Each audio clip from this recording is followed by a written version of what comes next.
And then you have Barry 8 points down at half-time. What did John Kiley say to light the fire? Not much. We knew ourselves at half-time there was more in us. We knew we didn't have bad first half, but we had a lot of wides.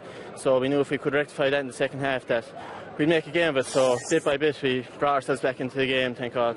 For one reason or another, sometimes not through Limerick's own fault, you've been struggling down in Division 1B over the last 7 years. What does it mean now in terms of this promotion to Division 1A for next year in terms of growing the Limerick team? Yeah, it's great. We're a very young panel. We said at the start of the year, our aim was to get back up to Division 1A, and thankfully we're there now, so something to look forward to now next year.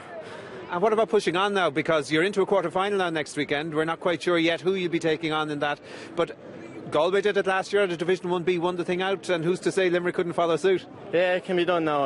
We're looking forward to it now. Next game come quick and fast, so bring on whoever we have and we look forward to it. Yeah, I'm just hearing in my ear now it's Clare next weekend, so how do you fancy that? Near neighbours? Lovely, lovely, a nice little derby for ourselves. Absolutely. OK, now I want to ask you just in terms of say how you finished out the game. It's a brilliant week to start with for Limerick. Piercy heading to Croke Park next weekend. Do you fancy their chances now to win it out against Coola? Yeah, you'd back a Limerick team all day, no matter who they're playing, so best luck to them and hopefully they can get the result. All right, Cohort agus Barry is tú Laoch na hImeartha agus Cathal Moore and seo le gradam Laoch na hImeartha TG Car Alliance of Runner Barry Murphy.